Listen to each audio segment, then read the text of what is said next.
বিরাট কোহলির কামব্যাক। গতকাল পাকিস্তানের বিরুদ্ধে বিরাট কোহলি কামব্যাক করে শুধু সমালোচকদের জবাব দিলেন তা নয়, সচিন থেকে সাঙ্গাকারা পার পেলেন না রিকি পন্টিংও। পাকিস্তান ম্যাচে একাই 5টি রেকর্ড ভাঙলেন কোহলি। এক নজরে দেখেনি সেই রেকর্ড। দুবাইয়ে পাকিস্তানের বিরুদ্ধে 2টি ক্যাচ নিয়ে তিনি ভারতের সবচেয়ে বেশি ক্যাচ নেওয়া ফিল্ডার হয়ে গেলেন। 158টি ক্যাচ।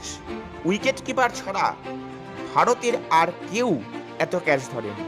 তিনি টপকে গেলেন মোহাম্মদ আজহারউদ্দিনের 156টি ক্যাচের রেকর্ড।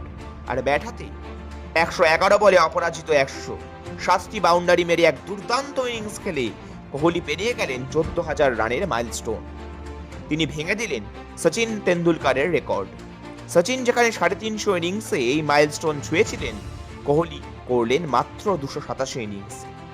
এখন আন্তর্জাতিক ক্রিকেটে 3 ফরম্যাট মিলিয়ে সবচেয়ে বেশি রান সংগ্রাহকদের তালিকায় কোহলি উঠে এলেন 3 নম্বরে। রিকি পন্টিংয়ের 27,483 রানের রেকর্ড টপকে কোহলির সংগ্রহ এখন 27,503 রান। তার সামনে কেবল আছেন সচিন তেন্ডুলকার 34,357 ও কুমার সাঙ্গাকারা 28,106। এছাড়াও কোহলি এখন সবচেয়ে বেশি বয়সে চ্যাম্পিয়ন্স ট্রফিতে 100 রান করা ব্যাটার। পাকিস্তানের বিরুদ্ধে সেঞ্চুরি করার সময় তার বয়স ছিল 36 বছর 110 দিন। এই রেকর্ড এতদিন ছিল কুমার সাঙ্গাকারার।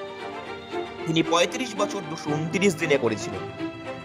আরেকটি অনন্য রেকর্ড, কোহলি বিশ্বের একমাত্র ক্রিকেটার যিনি আইসিসি টুর্নামেন্টে পাকিস্তানের বিরুদ্ধে 5 বার প্লেয়ার অফ দ্য ম্যাচ হয়েছে।